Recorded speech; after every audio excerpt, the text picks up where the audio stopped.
What's up guys, Hunter Avalone here, and welcome to another video. I just want to make it very clear that I'm very aware that I've been getting a lot of hate lately. A lot of people have been talking about me, tweeting about me, streaming about me, and I will be getting to all that soon. I just need a little bit of time to prepare my response, but until then, let's enjoy another laid-back episode of Liberals Ruin Everything. Today, it's dating. Tomorrow, it's their chances of ever reproducing. After all, they're destroying dating, which probably won't lead to any pregnancies anytime soon, and even if a liberal does get pregnant, well, she's heading down to Planned Parenthood for a little fetus deletus. Today, we are reading an article from the Huffington Poop called, "I'm an Asian woman, engaged to a white man, and honestly, I'm struggling with that." Okay, I'm already confused. I thought that the left claims refusing to date a minority is now racist, but then when a minority doesn't want to date a white person, apparently it's front page news for the Huffington Post. Also, I thought the idea that we should only breed with our own race was kind of an alt-right talking point. I don't know. We've only read the title and there are already so many flaws, I feel like I'm at the Special Olympics. Oh god. Another Asian girl / white boy couple, I groan, dropping my fiancé's hand. He hates it when I do this. So do I, really. I know it's unkind and self-loathing, but every time I see another couple of our racial makeup, a little part of me sinks. Well, I feel very sorry for this guy. I mean, someone actually has the gall to propose to you of all people, and now you're embarrassed to be seen with him in public?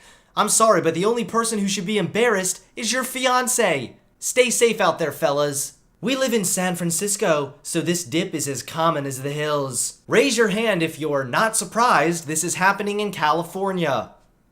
In these moments, I wish we were anything else. That he were my gay best friend, or we were startup co-founders, and that he were Asian and I were white. That we were ambiguous races, or that I could sink like my feelings into the sidewalk, be a little worm, and date whomever I want without considering social perception. This sounds like the start of a long-lasting, happy, healthy relationship. How did you guys make 60 years of marriage work? I just wished every day that he were gay. I feel so bad for this guy. I mean, he's never gonna have kids with this woman, unless they get a cat. But then again, she might eat that. Okay, let's just move on, because I'm getting myself in trouble. Shame is neither the wisest nor most mature part of oneself, but it still has a voice. Stop it, you guys. My shame wants to say to these other couples, can't you see the more of us there are, the worse it looks? It, meaning the prevalent trend of Asian women seeming to end up with white men. It, meaning the perpetuation of Asian fetish. So we now have the left in a nutshell. If you don't date minorities, you're a bigot! Dating minorities is just fetishizing them, you're a bigot! I understand you might have preferences towards or against white people when dating, and I think that's fine. Just like it's completely fine if a white person doesn't want to date a black person. But your reasoning is not based on preference. It's based on some weird liberal mental gymnastics that somehow paint you as the victim. Plus, I think it's safe to say, if you were nothing but a fetish to this guy, would he really want to marry you? I mean, maybe date, maybe sleep with, fine, but marry you? I don't know. She then explains that when she was in 9th grade, she went out with some dude who apparently had an Asian fetish. Probably not the smartest move to base your adult dating life on some experience you had dating in 9th grade. She continues to explain how her other dating experiences were from men with Asian fetishes as well. Her proof? Well, there were rumors. I thought it would get better in college, but every time someone non-Asian showed interest, the whispers would start. I heard he had a half-Asian girlfriend in high school. He took a Japanese class last semester. Huge fan of sushi. Like, big time. Whoa, whoa, whoa. You mean to tell me that a white guy actually likes sushi? Sounds to me like he ordered the bigot roll. This sounds a lot more like your own personal anxiety and paranoia. Like what? If someone dates you as an Asian woman, he can't have even a drop of appreciation or past experience with anything Asian culture or, God forbid, sushi? I mean, you're just basing your fears off whispers and rumors and then just feeling sorry for yourself. I'm sorry, but I don't feel sorry for you at all. I learned to think of all Asians as less desirable and to be turned off by people who were turned on by me. I think you need to be turned on to a therapist. Next, she explains that she married an Asian man and got divorced, tried dating other Asian guys, and finally decided to be done with dating until she really connected with this white guy. As I started to consider lifting my relationship ban, that old white ghost came back again.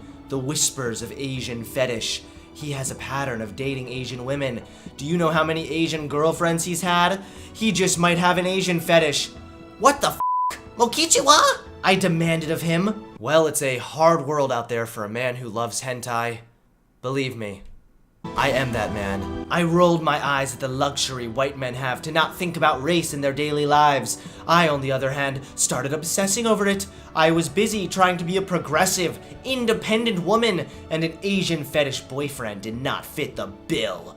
On the other hand, he hadn't once given me a race-based compliment or made me feel anything but respected. Okay, by you acting crazy and obsessing over race, that's your problem, P.F. Chang. Secondly, you essentially admit that he's respectful and there's nothing wrong with him, but your cheap attempt at being woke and progressive is what's actually getting in the way. I couldn't be the girlfriend of someone who had an Asian fetish because that would make me complicit in a pattern that was rooted in violence and colonization. Why does this have to be so dramatic? I mean, maybe he just has a preference for Asian women. Earlier in the article, you even explain the warning signs that usually mean someone has an Asian fetish, and then you say, this guy hasn't done any of that. If he hasn't demonstrated any traits that you interpret as him fetishizing you, and you admit that he's respectful towards you, it sounds to me like maybe he just has a preference. That may make sense, but then again, we're dealing with liberals. And according to an earlier Huffington Post article, men will defend their fetish for Asian women as an innocent preference. I just like what I like is really code for I have sexualized my racism and bought into the stereotype of Asian women. What does it mean to sexualize your racism? What? Honey, put this KKK hood on and me. Don't ask any questions. Lynch me, daddy. This is super dramatic and taken way over the top to push some kind of narrative. There is nothing wrong with having preferences for or against certain racial or ethnic groups as long as you keep it respectful. Not everything is some grand conspiracy that leads to you being a victim. So I returned to him with homework. If your fiance ever returns to you with homework, then just say what I'd say. Hey, honey. If you're gonna return to me with homework, I hope you'll also return to me the ring. You can rationalize your dating history all you want, but you can't deny how it looks from the outside. And most importantly, you have to consider how it makes the woman you've dated feel. Think about how it feels to be one in a line of many women who look like you. How replaceable must that make one feel? How demeaning is that? That's not demeaning, that just means you fit his preference. I mean, if you don't like that, why did you say yes to the engagement? I don't see how this is any different than past girlfriends all being blondes or brunettes. Earlier in the article, your partner even admits that he was raised in a school with mostly Asian students, so it would make sense that his dating history is full of Asian people. They then had a long talk. He asked questions, and he listened to my answers. We delved into Asian dynamics. It's an uncomfortable conversation, but we've continued it through the years. I feel so bad for this guy, like I can't say it enough. Bro, you're not engaged. You're at a lecture, and this bitch is your professor. The reason we're still together is that I know I don't have to wrestle with these discomforts by myself. If we pass 3 couples in a row who are white men and Asian women, and I ask, but seriously, why? He won't pretend he didn't see it too. He's making an effort to not leave me alone in the awkward parts of our love, and I'm making an effort to not let go of his hand. We're not perfect, but after I rise from the little dips of shame, I wouldn't actually want either of us to be anything else. Except for the beginning of the article where you listed off a bunch of things you'd rather have your fiancé be, like gay. Well, after reading this article, one thing is very clear to me. No wonder she's been divorced. Well, there you have it, folks. Not dating a person based on their skin color is the woke thing to do. Unless you're a white person who doesn't want to date a black guy. But if you do want to date a minority, well, you're just fetishizing them. But you know what? Why don't you just kill yourself, okay? That'd be great. Give this video a like, comment below, and subscribe to the channel. Thanks everyone. Peace.